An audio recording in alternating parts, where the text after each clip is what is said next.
On a besoin de tendresse, on a besoin d'enfance, on a besoin de rêve. Et je pense que dans la grande nostalgie de Noël qui habite nos contemporains, eh bien oui, de la grâce d'être enfant, la grâce d'être aimé, la grâce de la tendresse.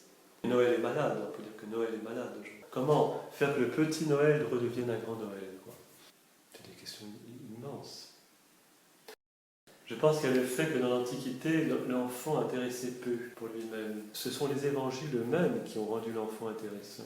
Je pense surtout l'évangile de Luc. Mais l'enfant dans le monde antique n'était pas le centre de gravité. Bon, alors il était simplement intéressant comme un petit homme en réduction ou comme destiné à devenir homme. Le promoteur de tous les enfants, c'est le Christ, enfant lui-même, quoi. L'Écriture canonise l'anonymat. C'est quand même pas rien. Elle canonise l'ordinaire, le silence, le rien, quoi, le vide, plutôt que, ben oui, les petites historiettes, très jolies, hein, poétiques, Jésus fait des petits oiseaux avec des... C'est ravissant, mais c'est pas l'Écriture. L'Écriture nous laisse sur ce grand blanc. Il aurait été soumis, il grandissait, et c'est intéressant. On présente quelqu'un qui grandissait. Il grandissait en taille et en âge devant Dieu et devant les hommes. On a tout dit. Qu'est-ce que c'est que l'enfance? C'est ça. Grandir. L'enfance, elle n'est pas fermée sur elle-même comme une petite cloche qui va. Mais l'enfant, il grandit. Il n'a de sens que comme grandissant. Il grandit en taille, le physique, qui n'est pas rien, devenir un homme physiquement, et en sagesse, et devant Dieu et devant les hommes. Ce qui dit à la fois la filiation divine de Jésus et son insertion dans le peuple de Dieu. Il y a un très beau commentaire d'Augustin là-dessus. Jésus qui grandit, on grandit avec lui. Nous avons le Christ enfant, crescamus cum illo, grandissons, croissons avec lui. De cette manière, Jésus n'en finit pas de grandir. Parce que son corps mystique, qui est l'Église, ne cesse de grandir. L'Église vit toujours le mystère de Jésus enfant qui grandit. Le mystère de l'enfance n'est pas un mystère simplement d'une période biologique de Jésus révolue. Mais c'est un mystère théologique. C'est que Jésus est divinement enfant, quoi. Et l'enfance n'est pas un état inachevé de Jésus ni du Fils, c'est un état parfait. Jésus est parfait dans son état d'enfant, qui est un état de grandissement. D'après le récit de Luc, Jésus a conscience de son identité et de son étrangeté.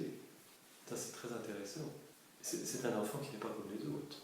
Il y a une seigneurie de cet enfant, il y a une royauté de cet enfant. La scène de Jésus dans le temple est très belle. Jésus pousse au paroxysme le mystère de l'enfant. En chaque enfant, il y a quelque chose d'étrange. Oui, ma royauté n'est pas de ce monde.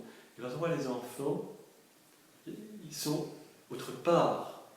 Il n'y a pas simplement une continuité de l'enfant à l'adulte, mais il y a une étrangeté. Les enfants sont autre part. Je crois qu'avec Jésus, ça s'était porté au maximum. Et quand Jésus dit « ceux qui ne viennent pas comme des enfants ne rentreront pas dans le royaume des cieux », ça c'est un évangile de l'enfance.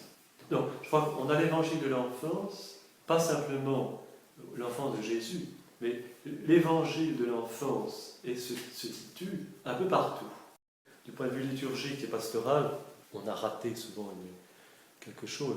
Évidemment, Noël, l'attendrissement, le petit bébé, mais on oublie que ce petit bébé, c'est le Fils de Dieu, quoi. Que c'est Dieu qui se fait chair. C'est Dieu qui nous parle, ce petit bébé. Et à Noël, traditionnellement, il y a 3 messes. La liturgie, ces 3 messes, c'était très belle, parce que la messe de minuit, c'est la messe qui évoque la nativité éternelle du Verbe. Dominus dixit ad me, le psaume 2, le Seigneur m'a dit « Tu es mon fils, aujourd'hui je t'ai engendré ». Ça c'est le Père qui parle à son fils. C'est le Verbe qui naît éternellement du Père. C'est le grand Noël, quoi. La messe de l'aurore, c'est Lux fulgebit hodie, la lumière qui brille, c'est elle de la lumière. Et puis la messe du jour, Puer natus est nobis, c'est un petit enfant nous est né, un fils nous est donné. Donc on a, je dirais, cette stéréophonie dans la liturgie, on devrait avoir toujours, entre la nativité éternelle du Verbe et la nativité de l'enfant Jésus, de Marie. Mais on a tellement insisté sur le petit Jésus qu'on ne voit plus le Verbe, quoi. C'est important pour aujourd'hui, quoi. Dans un monde où l'enfant lui-même est tellement mis à mal, quoi, c'est ahurissant. Alors, un petit Noël cocon, gentil, ça va pas pouvoir marquer beaucoup les gens, je crois. C'est mignon, c'est gentil, mais c'est pas ça. Et je crois que beaucoup du naufrage de la foi vient de ce qu'on a magnifié Jésus. Les gens retiennent que le petit Jésus. Mais ça ne va pas le mourir jusqu'au bout, hein. C'est perdu. D'abord, il ne faut pas magnifier les enfants eux-mêmes. Les enfants sont un point extrêmement sérieux. Le chagrin des enfants sont sans fond. Et que les adultes s'empressent de les calmer avec des babioles ou des trucs, parce qu'ils ont peur du chagrin des enfants. Parce que le chagrin des enfants, il est métaphysique. Et au fond, les adultes font des enfants, des adultes à leur image, qui ne se poseront plus les questions métaphysiques. Avoir du fond, c'est accepter le chagrin métaphysique, quoi. Quand les enfants pleurent, c'est très sérieux, hein. Je pense que le cri de Jésus sur la croix est aussi est à mettre en rapport avec le cri de la naissance, hein. Entre tes mains, je remets mon esprit. C'est un cri d'enfant. Et Jésus est aussi dans une position que j'ose dire maternelle. Jésus met au monde